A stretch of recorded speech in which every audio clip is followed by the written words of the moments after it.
তুমি ইমেজিন করো তোমার এই গ্রামের কেউ একজন প্রত্যেক রাতে কবরস্থান থেকে একটি করে মহিলাদের বডি তুলে এনে এই বডিগুলোর সাথে সেক্স করতো। হ্যাঁ, তুমি ঠিকই শুনেছো। এরকমই কিছু একটা করেছিল আমেরিকার এড গেইন নামের এই ব্যক্তি।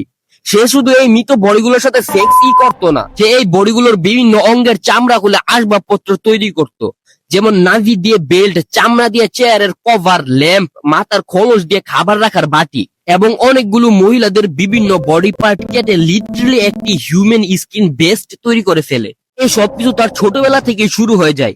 এই গেইন ঘরে বসে বিভিন্ন ধরনের ক্রাইম ম্যাগাজিন, হিউম্যান টর্চারিং, অনেক ভয়ঙ্কর ভয়ঙ্কর অপরাধমূলক গল্প পড়তো এবং তার মা মারা যাওয়ার পর সে সম্পূর্ণ একা হয়ে যায়। তাকে শাসন করার মতো কেউ ছিল না। এর জন্য এরকম জঘন্য অপরাধগুলো করার সাহস পায়। এরপর পুলিশ তাকে গ্রেফতার করার পর জানা যায় সে মানসিকভাবে অনেক ক্ষতিগ্রস্ত ছিল। এই কারণেই এই গেইন মৃত মহিলাদের সাথে এরকম জঘন্য অপরাধগুলি করত। এরকমই ইন্টারেস্টিং সব ভিডিও পেতে আমাদের চ্যানেল ফেক্সটোমাইন এক্স কে প্লিজ সাবস্ক্রাইব করে রাখুন।